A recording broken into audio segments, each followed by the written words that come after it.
വേനലവധിക്കാലത്ത് നാടുകളിലേക്കും അന്താരാഷ്ട്ര വിനോദസഞ്ചാര കേന്ദ്രങ്ങളിലേക്കും പറന്നുയരാൻ തയ്യാറെടുത്ത് Dubai, Abu Dhabi അന്താരാഷ്ട്ര വിമാനത്താവളങ്ങളിലെത്തിയ ആയിരക്കണക്കിന് യാത്രക്കാരെ കാത്തിരുന്നത് ബോർഡിംഗ് സ്ക്രീനുകളിൽ തെളിഞ്ഞ ആ വാക്കാണ്: ക്യാൻസൽഡ്. വർഷങ്ങളായിട്ട് ശാന്തമായിരുന്ന ഗൾഫ് ആകാശത്ത് വീണ്ടും യുദ്ധഭീതിയുടെയും പ്രാദേശിക രാഷ്ട്രീയ പിരിമുറുക്കങ്ങളുടെയും നിഴൽ വീഴുമ്പോൾ അത് നേരിട്ട് ബാധിക്കുന്നത് സാധാരണക്കാരായ പ്രവാസികളെയും അന്താരാഷ്ട്ര യാത്രക്കാരെയുമാണ്. പശ്ചിമേഷ്യയിലെ തന്ത്രപ്രധാനമായ വ്യോമപാതകൾ ഒഴിവാക്കാൻ വിമാന കമ്പനികൾ നിർബന്ധിതരാകുമ്പോൾ ലോകത്തിന്റെ വ്യോമഗതാഗത ഭൂപടം തന്നെ താൽക്കാലികമായിട്ട് മാറ്റിവരയ്ക്കപ്പെടുകയാണ്. പശ്ചിമേഷ്യൻ മേഖലയിൽ രൂക്ഷമായിക്കൊണ്ടിരിക്കുന്ന ഭൗമരാഷ്ട്രീയ പിരിമുറുക്കങ്ങളും സൈനിക നീക്കങ്ങളും കേവലം അതിർത്തികളിലെ സംഘർഷത്തിൽ മാത്രം ഒതുങ്ങി നിൽക്കുന്നില്ല. അത് അന്താരാഷ്ട്ര വാണിജ്യ വ്യോമയാന മേഖലയെ വൻ പ്രതിസന്ധിയിലേക്കാണ് തള്ളിവിട്ടിരിക്കുന്നത്. സുരക്ഷാ മുൻകരുതലുകളുടെ ഭാഗമായിട്ട് പ്രധാനപ്പെട്ട വ്യോമപാതകൾ അടയ്ക്കുകയോ അല്ലെങ്കിൽ വിമാനങ്ങൾ സുരക്ഷിതമായ മറ്റു പാതകളിലേക്ക് വഴിതിരിച്ചു വിടുകയോ ചെയ്യേണ്ടി വരുന്നത് വിമാന കമ്പനികൾക്ക് വൻ സാമ്പത്തിക ബാധ്യതയും യാത്രക്കാർക്ക് കടുത്ത യാത്രാ ദുരിതവുമാണ് സമ്മാനിക്കുന്നത്.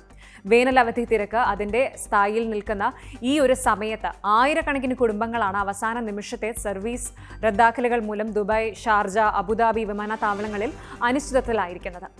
വാണിജ്യ ആവശ്യങ്ങൾക്കായിട്ട് ആകാശപാത ഉപയോഗിക്കുന്നതിൽ സുരക്ഷാ ഏജൻസികൾ കർശനമായ ജാഗ്രതാ നിർദ്ദേശം നൽകിയതോടെയാണ് സർവീസുകൾ പുനഃക്രമീകരിക്കാൻ പ്രമുഖ എയർലൈൻസ് നിർബന്ധിതരായത്.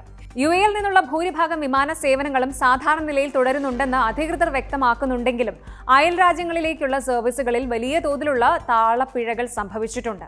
യാത്രാ സുരക്ഷയ്ക്ക് മുൻഗണന നൽകിക്കൊണ്ട് സർവീസസ് പെട്ടെന്ന് മാറ്റങ്ങൾ വരുത്താൻ എല്ലാ എയർലൈൻ അധികൃതരും ഒരുപോലെ നിർബന്ധിതരാകുന്ന കാഴ്ചയാണ് നമ്മൾ കാണുന്നത്.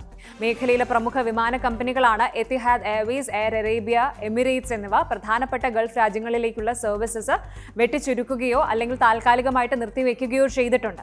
എത്തിഹാദ് എയർവേസ് അബുദാബിയിലെ സായദ് ഇന്റർനാഷണൽ എയർപോർട്ടിൽ നിന്ന് കുവൈറ്റിലേക്കുള്ള EY653, കുവൈറ്റിൽ നിന്ന് തിരിച്ചുള്ള EY654 സർവീസസും ബഹ്റൈനിലേക്കുള്ള ചില പ്രധാന സർവീസസും റദ്ദാക്കി കഴിഞ്ഞു. അതുപോലെ എയർ അറേബ്യ തങ്ങളുടെ അബുദാബി, ഷാർജ നെറ്റ്വർക്കുകളിൽ വലിയ മാറ്റങ്ങൾ വരുത്തിയിട്ടുണ്ട്.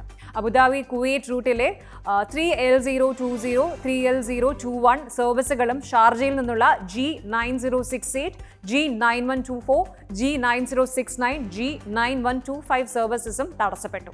ബഹ്റൈനിലേക്കുള്ള G9107, 9108 സർവീസസും എയർ അറേബ്യ റദ്ദാക്കിയവയുടെ പട്ടികയിലുണ്ട്.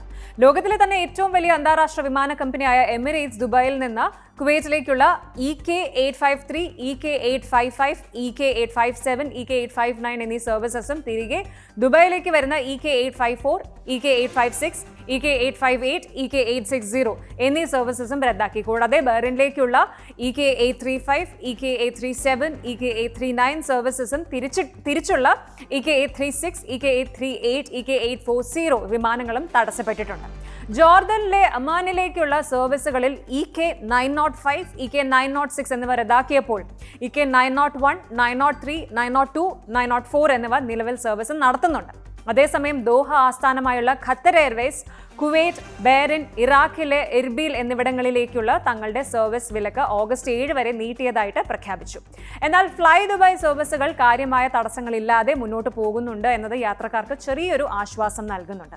പ്രാദേശിക എയർലൈനുകൾക്ക് പുറമെ ആഗോളതലത്തിലുള്ള പ്രമുഖ അന്താരാഷ്ട്ര വിമാന കമ്പനികളും ഗൾഫ് മേഖലയിലേക്കുള്ള സർവീസുകളിൽ കടുത്ത നിയന്ത്രണങ്ങൾ ഏർപ്പെടുത്തിയിട്ടുണ്ട്. പ്രമുഖ പാശ്ചാത്യ വിമാന കമ്പനിയായ British Airways Dubai, Bahrain, Oman, Tel Aviv എന്നിവിടങ്ങളിലേക്കുള്ള സർവീസസ് ഒക്ടോബർ 31 വരെ നിർത്തിവെച്ചിരിക്കുകയാണ്. Singapore Airlines, Air Canada, Cathay Pacific, Finnair, ITA Airways എന്നിവ ദുബായിലേക്കുള്ള തങ്ങളുടെ സർവീസസ് ഒക്ടോബർ 24 വരെ റദ്ദാക്കി. കൂടാതെ ലുഫ്താൻസ, സ്വിസ് എന്നിവ സെപ്റ്റംബർ 13 വരെയും ഏഗൻ എയർലൈൻസ്, എയർ എസ്താന എന്നിവ ഓഗസ്റ്റ് 31 വരെയും സർവീസസ് നീട്ടിയിട്ടുണ്ട്.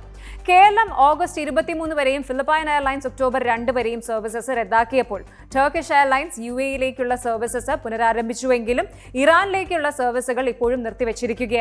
ഇത്തരം വിമാനങ്ങൾ സുരക്ഷിതമല്ലാത്ത ആകാശപാതകൾ ഒഴിവാക്കി പുതിയ ദീർഘദൂര പാതകൾ തിരഞ്ഞെടുക്കാൻ നിർബന്ധിതരാകുന്നു. ഇത് വിമാനങ്ങളുടെ യാത്രാ സമയം ഗണ്യമായി വർദ്ധിപ്പിക്കുന്നു. സാധാരണയേക്കാൾ കൂടുതൽ യാത്രാ സമയം ആകാശത്ത് തുടരേണ്ടി വരുന്നത് ഇന്ധന ഉപഭോഗം കൂട്ടുകയും വിമാന കമ്പനികൾക്ക് ഭാരിച്ച ചെലവ് വരുത്തുകയും ചെയ്യുന്നു. യാത്രാ സമയത്തിലെ ഈ മാറ്റങ്ങൾ കണക്റ്റിംഗ് വിമാനങ്ങളെ ബാധിക്കുകയും യാത്രക്കാരുടെ ലഗേജസ് കൃത്യസമയത്ത് ലക്ഷ്യസ്ഥാനത്ത് എത്താതിരിക്കാൻ കാരണമാവുകയും ചെയ്യുന്നുണ്ട്. വിമാനത്താവളങ്ങളിലെ പരിശോധനകൾ കടുപ്പിച്ചതും ബോർഡിംഗ് നടപടികൾക്ക് കൂടുതൽ സമയം എടുക്കുന്നതും പ്രതിസന്ധിയുടെ ആഴം വർദ്ധിപ്പിക്കുകയാണ്. ഇത്തരമൊരു അടിയന്തര സാഹചര്യത്തിൽ യാത്രക്കാർ അതീവ ജാഗ്രത പുലർത്തേണ്ടതുണ്ട് എന്ന് വിമാനത്താവള അധികൃതരും എയർലൈനുകളും ഒരേ സ്വരത്തിൽ ഓർമ്മിപ്പിക്കുന്നു. മുൻകൂട്ടി ബുക്ക് ചെയ്ത ടിക്കറ്റുകളുമായിട്ട് വിമാനത്താവളത്തിലേക്ക് പുറപ്പെടുന്നതിന് മുൻപ് ഔദ്യോഗിക വെബ്സൈറ്റുകളോ മൊബൈൽ ആപ്പുകളോ വഴി വിമാനത്തിന്റെ നിലവിലെ സ്റ്റേജ് പരിശോധിച്ച് ഉറപ്പുവരുത്തേണ്ടത് അത്യാവശ്യമാണ്. അവസാന നിമിഷത്തെ സമയമാറ്റങ്ങളെക്കുറിച്ചുള്ള വിവരങ്ങൾ തത്സമയം ലഭിക്കുന്നതിനായിട്ട് യാത്രക്കാർ തങ്ങളുടെ കോൺടാക്റ്റ് വിവരങ്ങളും ഇമെയിലും എയർലൈൻ പ്രൊഫൈലുകളിൽ കൃത്യമായിട്ട് അപ്ഡേറ്റ് ചെയ്തിരിക്കണം.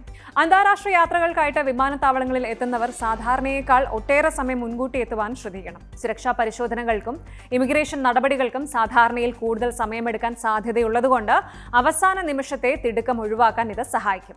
സാധ്യമാകുന്ന ഇടങ്ങളിലെല്ലാം ഓൺലൈൻ ചെക്ക് ഇൻ സംവിധാനം പ്രയോജനപ്പെടുത്തുന്നത് സമയം ലാഭിക്കാൻ സഹായിക്കും. പശ്ചിമേഷ്യയിലെ നയതന്ത്ര ചർച്ചകളും സുരക്ഷാ സാഹചര്യങ്ങളും ഏത് നിമിഷവും മാറാൻ സാധ്യതയുള്ളതുകൊണ്ട് വാർത്തകളും ഔദ്യോഗിക യാത്രാ നിർദ്ദേശങ്ങളും നിരന്തരം നിരീക്ഷിക്കേണ്ടത് ഈ കാലഘട്ടത്തിന്റെ ഏതൊരു യാത്രക്കാരന്റെയും പ്രാഥമിക ഉത്തരവാദിത്തമായി മാറിയിരിക്കുന്നു.